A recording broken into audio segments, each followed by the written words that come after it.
लेकिन मैं ही क्यों माँ, मैं ही क्यों?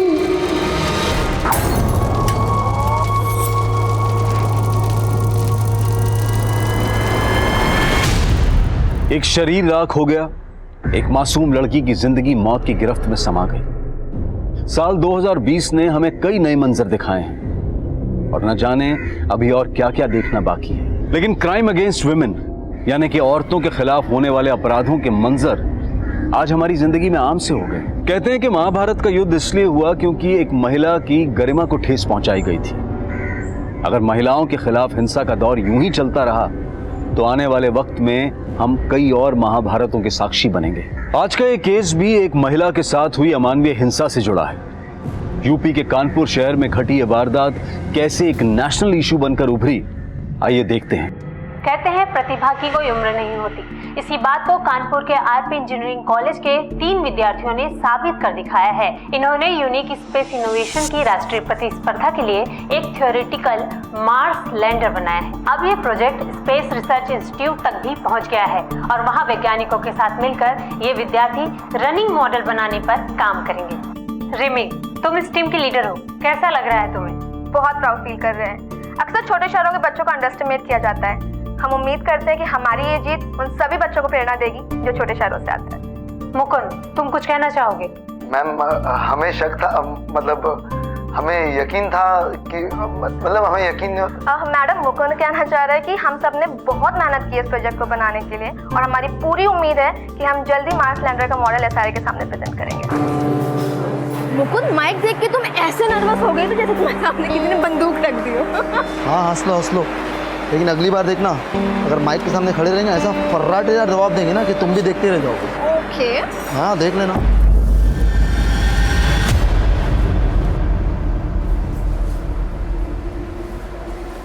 हेलो, तुम ही जाओ, तुम्हारा दोस्त है मेरा थोड़ी। हाय। हाय। नहीं, तुम मुकुंद की बात पे ध्यान मत। चलो मैं तो बाकी करता हूँ। हाँ। रिमी, तुम बिल्कुल फिक्र मत करो। कॉलेज में किसी भी प्रकार के भेदभाव के लिए कोई जगह नहीं है। ओके, मैं किसी न किसी प्रोजेक्ट ग्रुप में नईम के लिए जगह बना लूंगा। Thank you sir. रिमी, एक मिनट। जी सर। मैंने कैंपस प्रोजेक्ट में तुम्हारे नाम के लिए रिकमेंडेशन भेजा था। शाम तक कंफर्मेशन आ जाएगी, हो सकता है कल तक गुड न्यूज मिल जाए। Thank you so much sir. हम सच में आपके बिना ये सब कभी नहीं कर पाते। कोई बात। Thank you. सॉरी, एक्चुअली जल्दी में भूल गया। लोग सही कहते हैं, प्रोफेसर एब्सेंट माइंडेड होते हैं। ओके। क्या बात है रिमी, हमारा आइडिया चोरी करके बड़ा नाम बटोरा जा रहा है। ये क्या बदतमीजी है रघु? अब कितनी बार बताए तुम्हें? वो तुम्हारे अकेले का आइडिया नहीं था, टीम का था। हम एक टीम थे, तुम्हें अलग रास्ता चुनना था, तो उसमें हमने कुछ गलत नहीं किया। और उल्टा वो जो तुम गंदी हरकत करने जा रहे थे। रिमी, तू भी कोई दूध की धुली भी नहीं है। लड़की होने का अच्छा फायदा उठाना जानती है तू। तुम कहना क्या चाहते हो? अब भोली बनने का नाटक मत कर। किस किस को नहीं फंसाया तूने अपनी खूबसूरती से? मुकुंद नहीं, यहाँ तक कि प्रोफेसर बासु।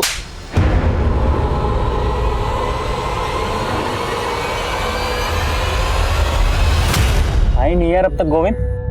अबे आ जाएगी, सब्र रखो ना थोड़ा। आगे आगे आगे। सही लग रहे हैं? हाँ बिल्कुल, तुम जाओ बात करो। गोविंद का आशीर्वाद है तुम्हारे साथ, आज तुम्हारी सारी गोटियां फिट हो जाएगी। अबे रुको पंकज, गुस्सा देख रहे हो मैडम के नाक पे? आज हमारा क्या, साक्षात गोविंद का भी आशीर्वाद तुम्हारे काम नहीं आएगा। पेशेंस टेस्ट कर लिया यार लड़की ने।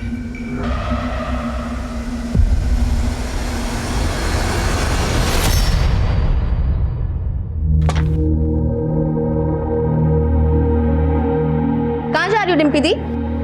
घर, और कहाँ? एक ही दिन की तो बात है, कल चलते हैं ना दोनों साथ में। वैसे भी बासु सर ने मेरा कैंपस सिलेक्शन में नाम दिया है, कल तक कंफर्मेशन आ जाएगा, फिर चलेंगे। रिमी, हम अब नहीं रुकने वाले हैं। एक हफ्ते से तो रुके हुए हैं यहाँ पे। पहले बोल रही थी प्रोजेक्ट हो जाने दो, अब कह रही हो कैंपस सिलेक्शन हो जाने दो। अरे तो इसमें हम क्या करें दी, इतने सारे काम हैं। अब वैसे तुम क्यों इतनी उतावली हो रही हो? तुम्हारे कहने का मतलब क्या है रिमी? हम जानते हैं कि तुम्हारा नाम अखबार में आया है और तुम्हें 2-3 मेडल भी मिले हैं, लेकिन इसका मतलब ये नहीं है कि तुम्हारा काम इंपॉर्टेंट है और हमारा नहीं। हमने ऐसा कब कहा दीदी? तुम्हारा कहने का मतलब तो यही था ना रिमी, तुम ये बताने की कोशिश कर रही हो कि तुम्हारे पास प्रोजेक्ट है और हमारे पास नहीं। ठीक है, तुमको जो भी समझना है समझो, हमें तुमसे बहस ही नहीं करनी है।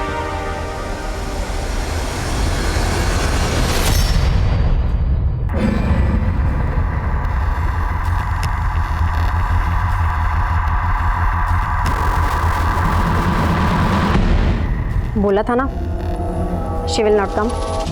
Plan successful. See you at 7:30। Bye.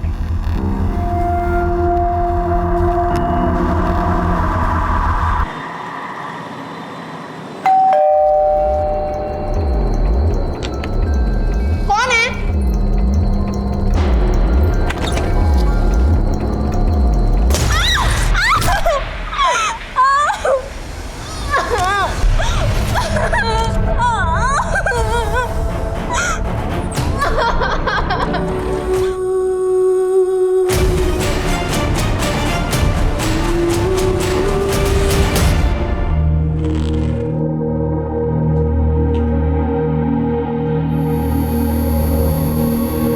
ये क्या है? अरे हमने दवाई खा ली है, भूल गई क्या? कल रात को दवाई खाई थी आपने, अभी नहीं खाई है, लीजिए। कल रात को खाई थी? ऐसा? लीजिए।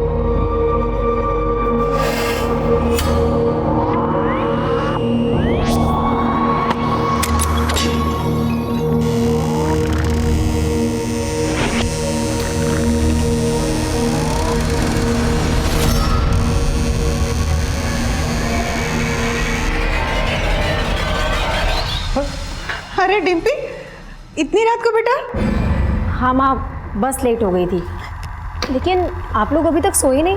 हम आपको डिस्टर्ब नहीं करना चाहते थे, इसलिए खुद से चाबी खोल के अंदर आ गए। और रिमी कहाँ है? वो उसे कुछ काम था तो वो कल आएगी। अरे तो तुम भी और एक दिन रुक जाती, कल उसी के साथ आ जाती। उसे क्यों अकेला छोड़ दिया? अच्छा आप चिंता मत करिए, हम फोन करके देखते हैं उसको। रिमी रिमी रिमी, इस घर में तो मेरी किसी को कदर ही नहीं, सिर्फ एक ही बेटी है।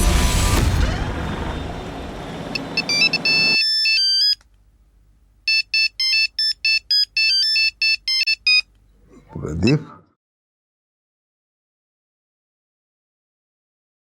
हेलो।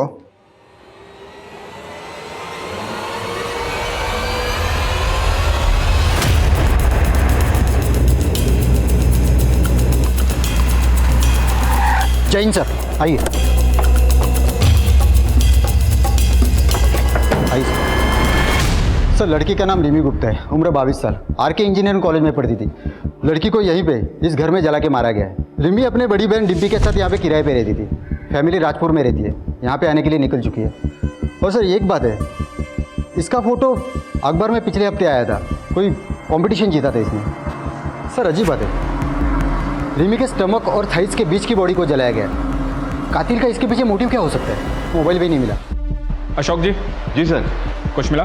नहीं सर, बड़ी अजीब बात है सर, ना ही दरवाजे पे ना ही कहीं और घर पे कहीं एक भी फिंगरप्रिंट नहीं मिला है।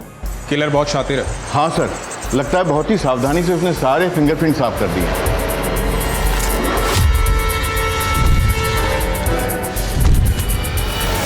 सर इस घर के मालिक प्रदीप शर्मा ने सबसे पहले बॉडी देखी और उन्होंने हमें इन्फॉर्म किया। आज सुबह जब हम सैर के लिए निकल रहे थे तभी हमने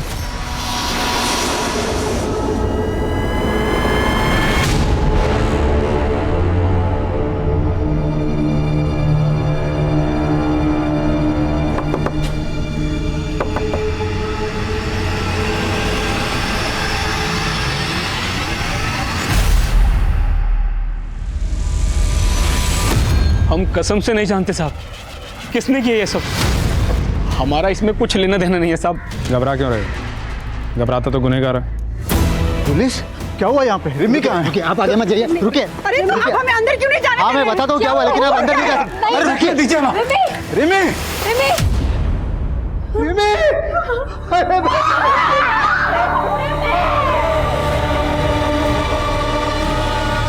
मम्मी, मैं बहुत लकी हूँ जो आप मुझे मिले हो। सर डिम्पी ने बताया रिमी का फ़ोन और लैपटॉप दोनों गायब है। और एक अजीब बात, कबर्ड पूरा खाली है, रिमी के सारे कपड़े गायब है। कपड़े? लैपटॉप और फोन गायब हो सकता है, पर कपड़े कोई क्यों चुराएगा?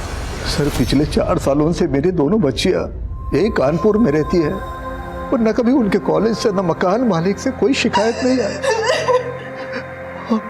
और हमारी रिमी तो बड़ी होनहार लड़की थी। डिम्पी, तुम रिमी के साथ रहती थी, किसी पे कोई शक, कभी कुछ हुआ हो आजकल या पहले? हाँ सर, 2 लड़के थे, वो कर सकते हैं ऐसा काम। कौन लड़के? पंकज और गोविंद, वो हमारे पीछे पड़े रहते थे। तकरीबन 1 साल पहले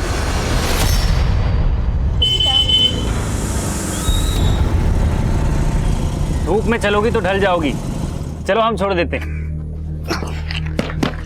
अरे लो, अब तो जगह भी बना दी। दीदी तुम क्यों सुन रही हो उनकी बकवास? रिमी, इन लोगों के मुंह लग के कोई फायदा नहीं है। अरे मुंह लगाओ तो सही, तभी तो पता चलेगा कितना फायदा है। अच्छा, उतारू चप्पल, लगाऊं तेरे मुंह? चुपचाप निकल जाओ यहाँ से, वरना अभी पुलिस को कॉल करती हूँ मैं। निकलो। सॉरी मैडम, हम तो डर गए। अच्छा सुनो, प्लान में चेंज है, मीठी वाली को तुम रखो। पक्का रख ले? बिल्कुल रख लो। हम उन लोगों से इतना परेशान हो गए थे कि हमने वो मोहल्ला छोड़ दिया था, और जब हम यहाँ आए तो वो हमारा पीछा करते करते इस मोहल्ले तक आ गए। कहाँ रहते हैं पंकज और गोविंद, जानती हो? हाँ सर।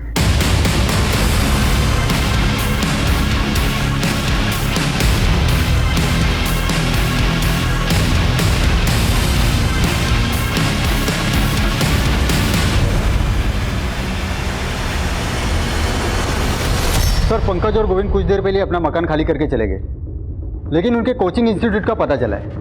यहाँ से उनका नेटिव एड्रेस भी पता चला है। कानपुर लखनऊ हाईवे पे उनका गाँव है सर। दोनों को घर से उठा लो और विक्टिम के दोस्तों से पूछताछ करो। सर ये सब कौन कर सकता है, इसके बारे में तो कुछ नहीं पता। हमें तो अब तक यकीन नहीं हो रहा कि रिमी हमारे बीच में नहीं है। रिमी जैसी ब्राइट स्टूडेंट मैंने आज तक नहीं देखी। इतनी अच्छी बच्ची के साथ कोई इतना बुरा कैसे कर सकता है? हमें तो कुछ समझ में नहीं आ रहा। सर रिमी गुप्ता का फोन 2 घंटे पहले कुछ देर के लिए ऑन हुआ था, पर सर अजीब बात यह है कि लोकेशन उसी एरिया का है जहां पर वो रहती थी। क्या? एक काम करो, रिमी के फोन को सर्विलांस पे रखो, जो भी इंफॉर्मेशन आए अपडेट करो। Yes sir. सर रिमी की पोस्टमार्टम रिपोर्ट, उसका रेप हुआ था। बॉडी में डीएनए के ट्रेसेस नहीं मिले, लेकिन सर फेफड़ों में कार्बन के ट्रेसेस मिले। यानी रिमी को जब जलाया गया तब वो जिंदा था। और रिपोर्ट के मुताबिक रिमी की हत्या रात को तकरीबन 9 से 11 के बीच हुई।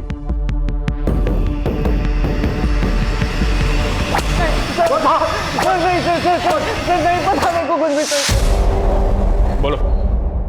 सर मेरा उस लड़की से कोई लेना देना नहीं था, वो तो पंकज ही उसके पीछे पड़ा था। वो शाम को उसके घर पे भी गया था सर, आप उसी से पूछ लीजिए। आगे एक सवाल का जवाब नहीं देंगे, हमें यहाँ लाके ठीक नहीं किए।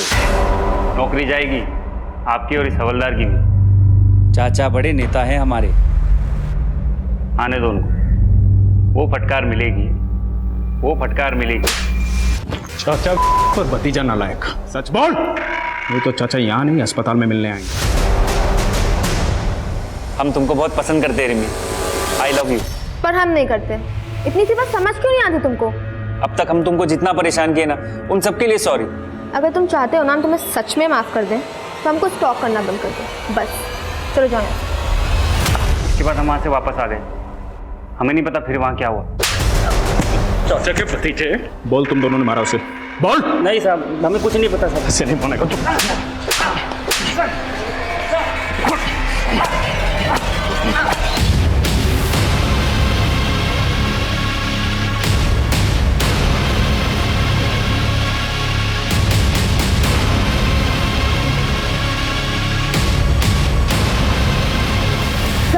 रिमी का फोन फिर से ऑन हुआ है। चल।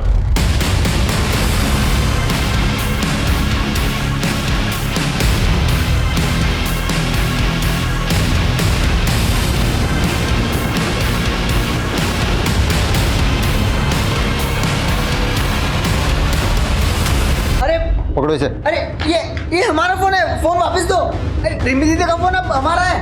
अरे मेरा फोन है पापा, पापा इन्होंने मेरा फोन ले लिया है, आप इनको बोलो ना। ये मेरा बेटा दिमाग से थोड़ा कमजोर है, प्लीज इसे छोड़ दीजिए। ये रिमी का फोन आपके बेटे के पास कैसे आया? सर आदित्य को मोबाइल फोन चोरी करके इकट्ठा करने की आदत थी, पर उस दिन पापा, पापा रिम्मी दीदी, रिम्मी दीदी।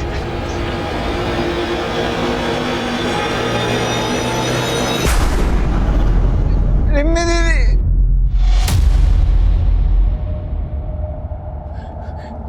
आदित्य बेटा तू घर जा, हाँ तू घर जा, बाहर मत निकलना, घर जा, जा शाबाश, घर जा।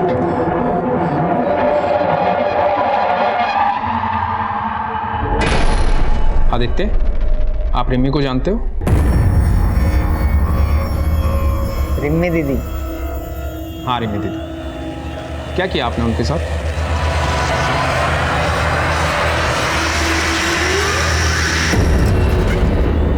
शादी किया, रिम्मी दीदी के साथ शादी किया। क्या हुआ था उस दिन? किसने जलाया उसे? किसी को देखा था वहां? सब जल गया, सब जला दिया। आदित्य देखो। नहीं नहीं नहीं, हाथ मत लगा रहा, हाथ मत लगा रहा, दूर दूर दूर, हाथ मत लगा रहा। बस कीजिए ना सर, देखिए ना हमारे बच्चे की तबीयत खराब हो रही है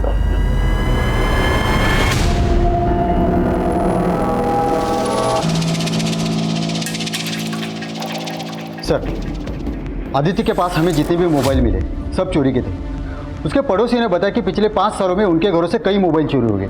हम ये पता लगाने की कोशिश कर रहे हैं कि कौन सा मोबाइल किसका है। रिमी का फोन अनलॉक हुआ? नहीं सर, हमने IT डिपार्टमेंट को बोला है। सर आदित्य का फ़ोन स्कैन किया हमने, उसमें रिमी और डिम्पी के कई सारे फोटोज और वीडियोज़ है जो चुपके से ली गई है। ये वीडियो रिमी की मौत के 1 दिन पहले का वीडियो है। पापा इतनी जल्दी शादी क्यों करनी है? एक बार डिम्पी दी का ग्रेजुएशन हो जाने दीजिए, उसके बाद शादी की बात कर लीजिएगा। अरे 21वें साल में ग्रेजुएशन हो जाती है सबकी। तेरी दीदी जो है कुछ महीनों में 25 की हो जाएगी, अब तक ग्रेजुएशन नहीं हुआ उसका, तो कब तक पढ़ती रहेगी? आपने अपने बयान में लिखवाया था कि आप रिमी से 2 हफ्ते पहले मिले थे। ये वीडियो रिमी की हत्या से 1 दिन पहले का है। मतलब आप कहना क्या चाहते हैं? मतलब आप हम पर शक कर रहे हैं? देखिए हम भी पुलिस में थे, आपको ये कहना कि हम ही ने हमारी बेटी को, देखिए हम 2 हफ्ते पहले मिले थे रिमी से। झूठ मत बोलिए इंद्रजीत जी, सबूत है हमारे पास। क्या सबूत है? ये क्या सबूत दिखा रहे हैं? हम जो बोल, हम झूठ बोल रहे हैं क्या? बताइए। 1 मिनट सर, हमारे पापा अल्जाइमर के पेशेंट हैं, वो अक्सर चीज़ों को भूल जाते हैं। अरे हमने दवाई खा ली है, भूल गई क्या? कल रात को दवाई खाई थी आपने, अभी नहीं खाई है। इसी बीमारी के चलते पुलिस डिपार्टमेंट ने उन्हें जल्दी रिटायर करा था। वो झूठ नहीं बोल रहे, वो इस घटना को भूल चुके हैं। ठीक है। इंद्रजीत, आदित्य और प्रदीप और वो दोनों लड़के गोविंद और पंकज, इन सब के काले चिट्ठे निकालो। कातिल इनमें से कोई है। सर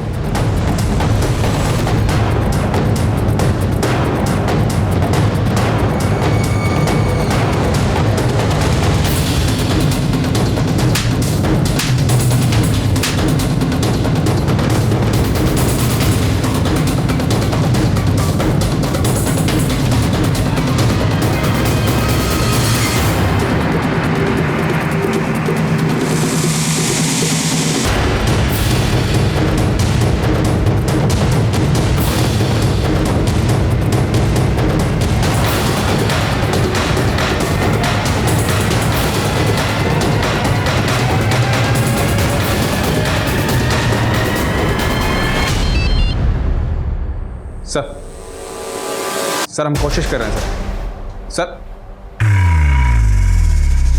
क्या हुआ सर? छुट्टी पे जा रहा हूं। 6 महीने तक रिमी गुप्ता का केस अखबारों की सुर्खियां बटोरता रहा, लेकिन पुलिस कातिल तक नहीं पहुंच पाई। अब पुलिस की क्षमता पर सवाल उठने लगे थे। हालात की गंभीरता को देखते हुए सीनियर ऑफिसर्स ने इस केस को एक स्पेशल इन्वेस्टिगेटिंग डिपार्टमेंट को सौंपने का फैसला लिया। पहली टीम के मुताबिक रिमी घर में अकेली थी और उसके सर पर किसी ने बियर की बोतल से हमला किया। अगर ये केस हमें पहले ही मिल जाता तो शायद कुछ हाथ भी लगता। अभी तो वक्त भी बहुत हो चुका है सर। आई थिंक कोई भी कॉन्क्लूसिव एविडेंस मिलना बहुत मुश्किल होगा। हाँ ना धीरज, 6 महीने गुजर चुके हैं और हमारे सामने सस्पेक्ट की लंबी लिस्ट है। काम मुश्किल ज़रूर है पर नामुमकिन है। सर रिमी के पिता खुद एक रिटायर्ड पुलिस ऑफिसर और सस्पेक्ट लिस्ट में है। आपको क्या लगता है सर, क्या एक पिता अपनी बेटी को? हमने ऐसे कितने केसेस देखे हैं जहाँ पे रिश्तों की मर्यादा को लांघा गया है। और सबसे इंपॉर्टेंट बात, फॉरेंसिक और क्राइम सीन से कोई फिंगरप्रिंट्स नहीं मिले। मतलब कातिल जो भी है वो हमारी तहकीकात के तरीकों से अच्छी तरह से वाकिफ है, तो मुमकिन है कातिल पुलिस वाला। और सर दूसरा सस्पेक्ट आदित्य गुप्ता, मकान मालिक प्रदीप का बेटा। और प्रदीप के मुताबिक उसका बेटा आदित्य स्टेबल है। रिमी का फोन आदित्य के पास मिला, राइट? Right sir. और हमारे मेन सस्पेक्ट्स हैं पंकज और गोविंद। हो सकता है सर इन्हीं सस्पेक्ट्स में से कोई कातिल हो। नीरज, इस केस में हमें कई फ्रंट पर एक साथ काम करना होगा। प्रतिमा सर, रिमी जहाँ रहती थी तुम उस मोहल्ले में सेटल हो जाओ, बिल्कुल एक नॉर्मल लड़की की तरह। सस्पेक्ट्स के आसपास रहो, हर चीज़ पे नजर रखो। सब्जी वाला, दूध वाला, आयरन वाला, सबकी कुंडली निकालो। इन शॉर्ट, हनुमान नगर में अगर पत्ता भी हिलता है तो उसकी इन्फॉर्मेशन मुझे चाहिए। Okay sir. नीरज, अपने एक आदमी को रिमी के उन्नाव वाले घर के पास सेटल करो। उसे बोलो वहाँ से जितनी इन्फॉर्मेशन निकाल सकता है निकाले। देखते हैं रिमी के कत्ल के तार कहीं उसके उन्नाव वाले घर से तो नहीं जुड़े। सर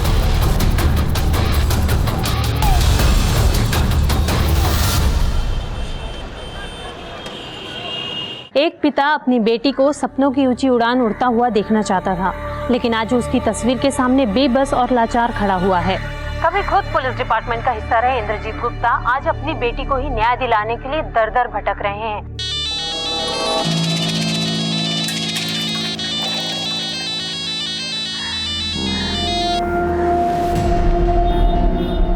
बोला था ना मुझे भी फोन मत करना, मैं खुद से करूँगी।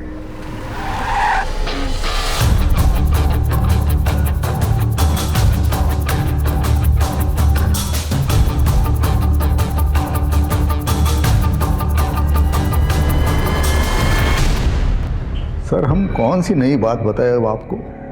जो कुछ भी हमें मालूम था सब तो बता दिया। फिर भी कोई ऐसी बात जो आप लोग बताना भूल गए हो? कुछ भी, कोई भी छोटी बड़ी बात रिमी से जुड़ी हुई? सर, आदित्य हमारे लैंडलॉर्ड का बेटा अक्सर अजीब हरकतें किया करता था। पहले हमने इस बारे में कभी ध्यान से सोचा नहीं, लेकिन अब सोचते हैं तो लगता है कि अब क्या लगता है? ऐसा लगता है कि रिमी के लिए उसके अंदर एक जुनून और एक दीवानापन था। अरे डिम्पी, तू कब आई कॉलेज से? रिमी कहाँ है? ये लोग कौन? हमारे पापा अल्जाइमर के पेशेंट हैं, वो अक्सर चीज़ों को भूल जाते हैं।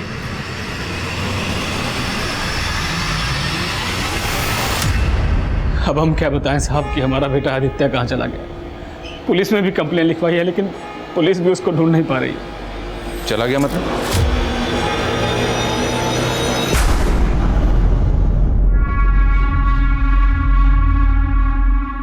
आदित्य बेटा यहाँ कहाँ बैठा है? अरे मैं तुझे पागलों की तरह कहाँ ढूंढ रहा हूँ। चल घर चल। नहीं, हमको घर नहीं आना। क्यों, क्या हुआ? हमको डर लगता है। ओह, हम भी जल गए तो? नहीं, हम भी आएंगे। नहीं नहीं नहीं नहीं, कुछ नहीं, मैं हूं ना, मैं हूं। नहीं नहीं कुछ नहीं, नहीं, हमको नहीं आना, हमको घर नहीं आना। नहीं नहीं, हमको घर नहीं आना। नहीं आदित्य, पता नहीं साहब, पूरा 1 महीना हो गया, पता नहीं किस हालत में होगा मेरा बच्चा।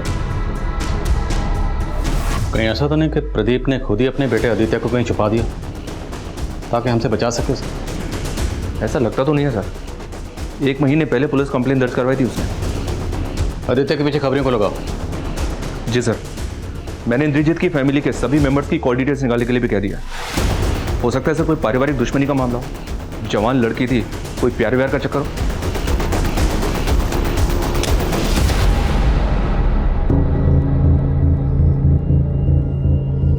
रिमी का कत्ल हनुमान नगर में हुआ जहां पर वो किराए पर रहती थी। उस वक्त उसके पेरेंट्स उन्नाव में थे। रिमी एक कॉलेज स्टूडेंट थी और आजकल के बच्चे अपनी पर्सनल बातें अपने फैमिली मेम्बर्स की बजाय अपने फ्रेंड से ज़्यादा शेयर करते हैं। लेकिन पिछली टीम ने ना तो रिमी के किसी दोस्त के बारे में, ना टीचर के बारे में और ना ही कॉलेज के बारे में कोई इन्फॉर्मेशन नहीं दी। और मुझे लगता है कि तहकीकात का सबसे बड़ा लूप होल यही है।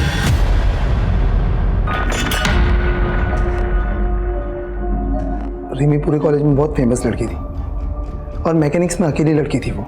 स्टार्टिंग में सबने उसका बहुत मजाक उड़ाया, लेकिन फिर जब हमारा प्रोजेक्ट मार्स लैंडर रिसर्च के लिए फाइनल हुआ तब सबकी बोलती बंद हो गई। मुकुंद, क्या कॉलेज में कोई ऐसा है जो रिमी की सक्सेस से जलता था? सर रघु।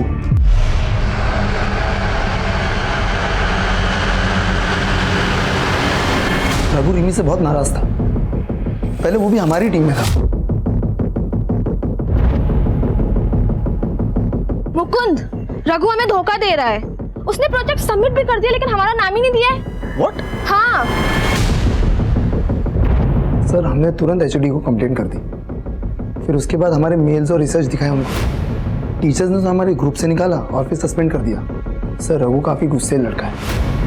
जब हमारी टीम को फर्स्ट प्राइज मिला वो भौंकला गया और उसने रिमी को धमकी भी दी। इसका बदला हम जरूर लेंगे। बहुत जले, अब तुमको भी जलाएंगे। पहले तुम्हारे गुरूर को तोड़ेंगे और फिर तुम्हें। तो ये बात तुमने पुलिस को क्यों नहीं बताई? सर वो रिमी की डेथ की वजह से हम लोग बहुत शौक में थे सर। रहता कहाँ है रघु? माना कि हम रिमी से गुस्सा थे, हमने उसे धमकाया भी था, लेकिन हमारा यकीन कीजिए सर, हमने रिमी को नहीं मारा। सिर्फ धमकाया? हम भी तड़पे हैं, अब तुमको भी तड़पाएंगे। नहीं सर, हमने रिमी को नहीं मारा है सर। हमारा यकीन कीजिए सर, हमने रिमी को नहीं मारा है। नहीं मारा है सर हमने। एक इन्फॉर्मेशन मिली है सर, ये रिमी की बड़ी बहन डिम्पी कुछ तो गड़बड़ कर रही है। सुना है सर कि इन दोनों बहनों के बीच काफ़ी अनबन रहती थी। मोहल्ले वालों ने बताया कि जिस रात रिमी का मर्डर हुआ था उस रात ये रिमी के घर को छोड़कर अपने घर चली आई थी और इसको छोड़ने के लिए कोई लड़का आया था। डिम्पी को छोड़ने को लड़का आया था? ये खबर पक्की है? जी हाँ सर, मैंने 2-3 पड़ोसी से कंफर्म किया है। उनका कहना है कि उन्होंने खुद अपनी आंखों से देखा था।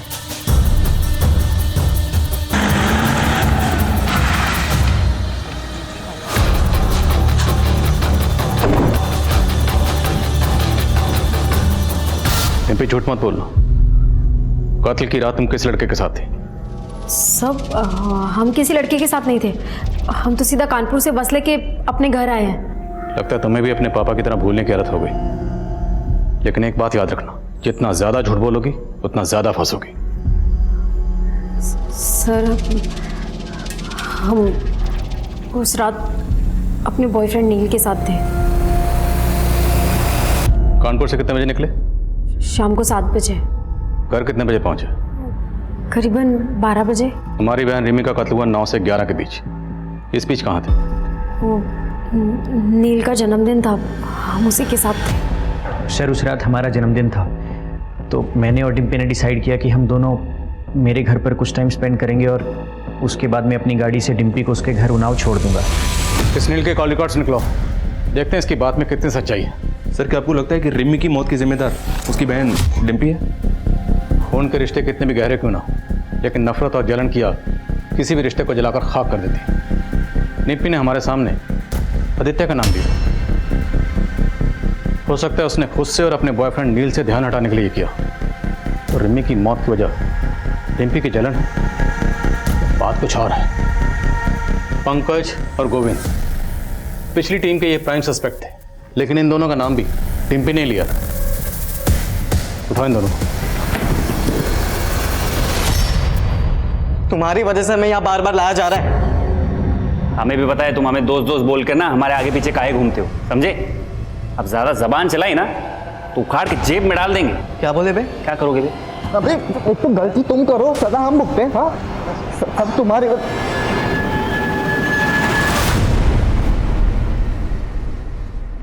ये नौटंकी बंद करो और ये बताओ कि रिमी को क्यों मारा? सर हम इतने महीने से एक ही बात कह रहे कि हम बेकसूर हैं, हमने इस सब में कुछ भी नहीं किया। एक बात अच्छी तरह से समझ लो, तुम लोगों को तब तक चैन की सांस नहीं मिलेगी जब तक कातिल पकड़ा नहीं जाता। इसलिए सोचो, अच्छी तरह से सोचो। सर एक लंबा सा लड़का था जिसका रिमी के घर पे आना जाना लगा रहता था हमेशा। और सर जिस दिन ये सब कुछ हुआ उस दिन शाम को भी आया था वो।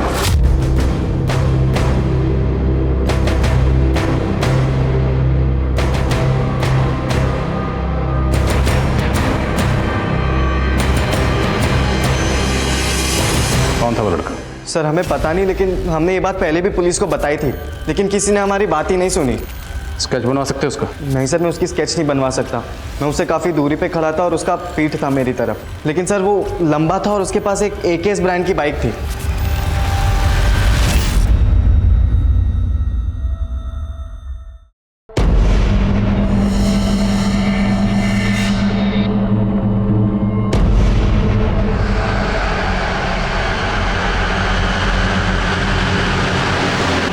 संदिग्धों की लंबी लिस्ट में एक और व्यक्ति शामिल हो गया था, जिसका ना तो कोई नाम था और ना ही कोई चेहरा, लेकिन पुलिस पूरी शिद्दत के साथ हर नए उभरते एंगल को टटोल रही थी। एक तरफ पुलिस एक एक कड़ी जोड़ रही थी और वहीं दूसरी तरफ रिमी के परिवार वाले धीरे धीरे अंदर ही अंदर टूटते जा रहे थे।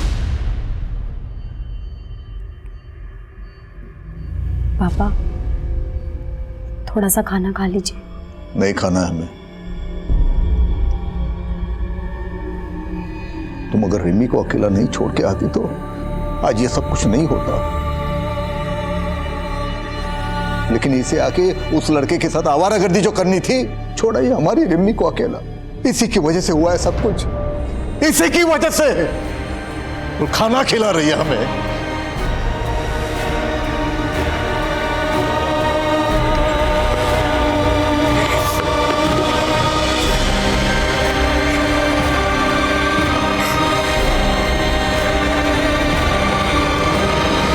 डम डेटा से कंफर्म हो गया, रिमी का जिस रात को कत्ल हुआ उसी रात रिमी के मोहल्ले में नईम सरफराज नाम के लड़के का फोन एक्टिव था।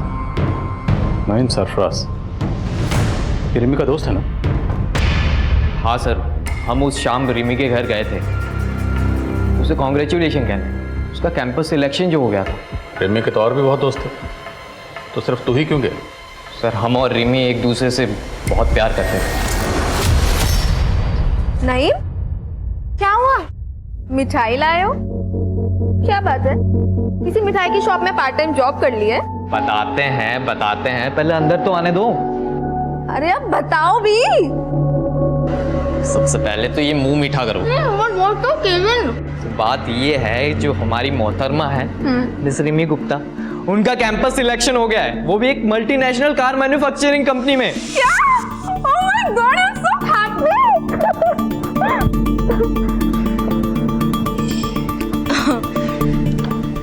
थैंक यू बताने के लिए। चलो अभी तुम जाओ। सुन बे हीरो, अगर तू और झूठ बोलेगा ना तो यहाँ से नहीं निकल पाएगा। अब सच बोलेगा या हम सच बुलवाएं?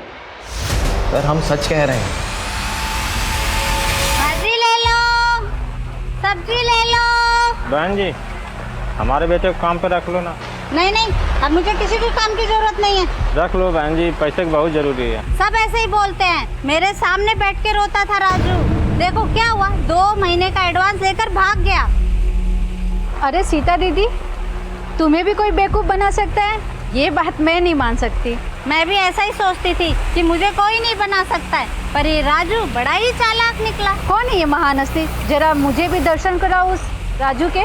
अरे 8-10 महीने पहले रहने आती ना, तो उस कमीने राजू के दर्शन करा देती मैं तुमको। मतलब 8-10 महीने पहले वो भाग गया? नहीं नहीं, ये कोई 6-7 महीने पहले चला गया था। बड़ा ही लड़कीबाज था।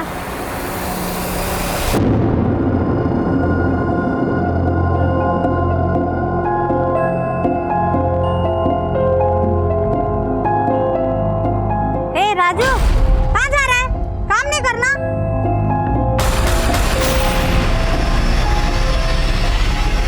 भले ही दावे के साथ कुछ नहीं कहा जा सकता, लेकिन धीरज, फिर भी इस लीड को इग्नोर नहीं कर सकते। लेकिन सर, इस आदमी के बारे में हमें और कुछ नहीं पता है। ना कोई नंबर है, ना कोई एड्रेस है। डम डेटा के डिटेल्स में भी किसी भी प्रोफाइल से मैच नहीं करता। मोहल्ले के सब्जी वाले के अलावा किसी ने इसके बारे में कुछ नहीं बताया। प्रतिमा, तुम श्योर हो वो सब्जी वाली सच बोल रही है? सर इतने नामों को हमने टटोला, इस आदमी को भी टटोल कर देख लेते हैं। एक काम करो, कत्ल के 7 दिन पहले का डम डाटा निकालो, उसमें जितने भी प्रोफाइल्स हैं सारे प्रोफाइल से स्केच मैच करो, शायद कुछ मिल जाए। और मोहल्ले में भी सबको ये स्केच दिखाओ, शायद कोई क्लू मिले।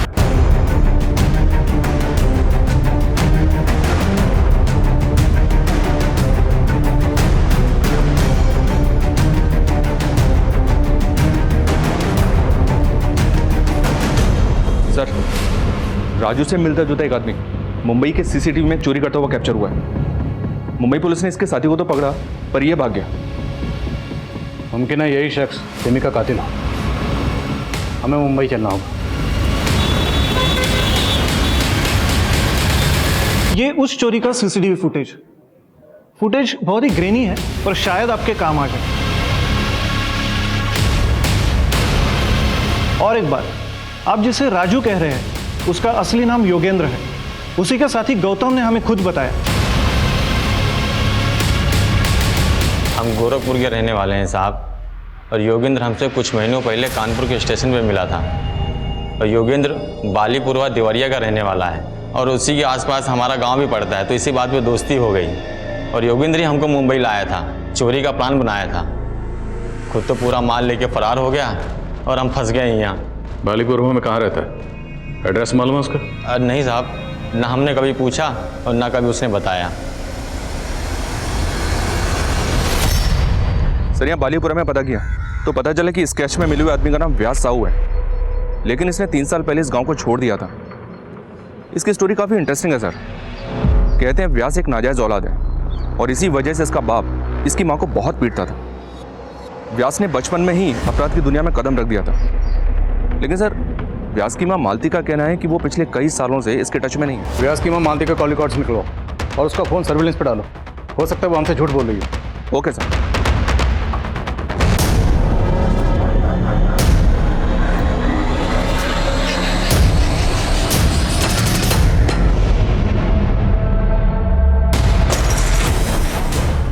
सर, व्यास की माँ मालती को लखनऊ से एक नंबर से 3 बार कॉल आया है।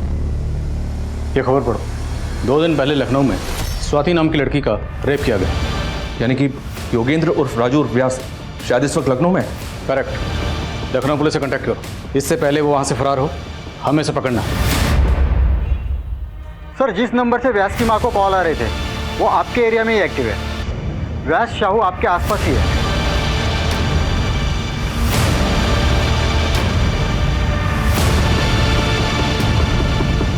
सर, वो आ रहा है।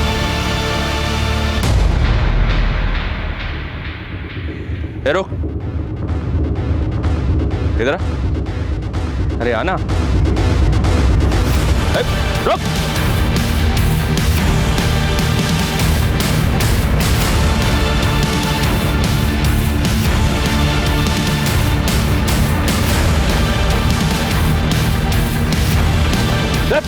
उधर। राजू उर्फ योगेंद्र उर्फ व्यास साहू, बहुत शौक है ना तुझे लोगों को तड़पाने का। अब तू तड़पेगा।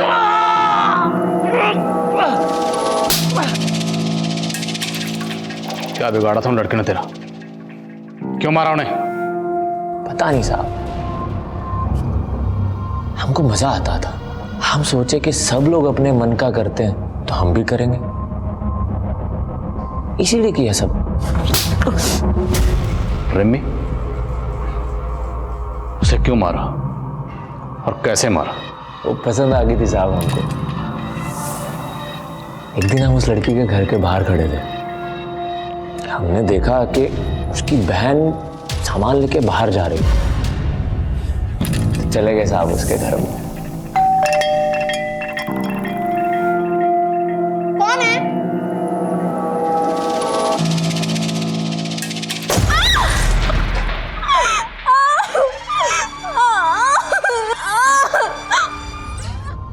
तो हम कुछ दिन के बाद की ट्रेन पकड़ के मुंबई पहुंच गए। तो कानपुर स्टेशन पे हमारी मुलाकात हुई गौतम से। हम दोनों ने मिलकर खूब चोरियां की साहब। तो जो कीमती सामान चुराता था उसका क्या करता था? वो तो हम लोकल चोर बाजार में बेच देते थे साहब। और वो लड़कियों के कपड़े वो क्यों चुराता था? खुशबू आती थी साहब, हमारे शिकार की खुशबू। लड़कियों के कपड़े ओढ़ के सोने का मजा ही अलग है साहब। अब तुझे मजे हम दिलाएं।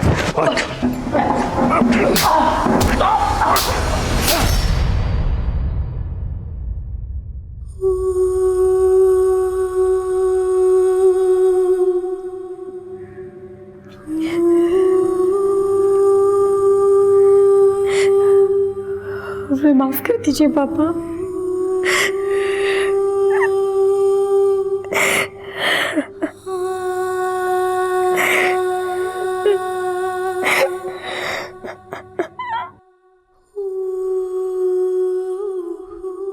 व्यास से आगे पूछताछ करने पर पुलिस को कई चौंका देने वाली जानकारियां मिली। व्यास ने अलग अलग शहरों में 10 लड़कियों का बलात्कार और कत्ल किया था। उसके घर से तकरीबन 200 लड़कियों की ड्रेसेस बरामद हुई। व्यास की मानसिक स्थिति की भी जांच करवाई जा रही है। आदित्य के पास रिमी का फोन कहां से आया, यह भी एक राज बना हुआ था। पुलिस का अनुमान था कि शायद भागते वक्त कातिल के हाथों से फोन गिर गया होगा और आदित्य ने आदतवश उसे उठा लिया होगा। रिमी जैसी होनहार लड़की के साथ जो हुआ वो काफी अफसोसजनक है। एक समाज की प्रगति काफी हद तक इस बात पर निर्भर करती है कि उस समाज की महिलाएं कितनी सुरक्षित हैं, और महिलाओं को एक महफूज माहौल मुहैया कराना समाज का दायित्व है। अगर आज के दौर की बात करें तो CCTV cameras, alert security staff और डे नाइट पेट्रोलिंग, ये सभी चीजें क्राइम अगेंस्ट वुमेन पर काबू पाने के लिए बहुत ही असरदार साबित हो सकती हैं। हर राज्य, हर जिले, हर गांव, हर शहर की पुलिस को इन मुद्दों पर ध्यान देना चाहिए ताकि हमारे देश की महिलाएं डर और दहशत के माहौल से परे आत्मविश्वास की जिंदगी जी पाएं। अब मैं अनूप सोनी आपसे विदा लेता हूं। फिर मुलाकात होगी क्राइम पेट्रोल सतर्क में एक और नए केस के साथ। तब तक अपना और अपने परिवार का ख्याल रखें, सतर्क रहें, सुरक्षित रहें और देखते रहें क्राइम पेट्रोल सतर्क। जय हिंद। इस तरह के और भी एपिसोड देखने के लिए हमारे चैनल को सब्सक्राइब करें और बेल आइकन दबाना ना भूलें।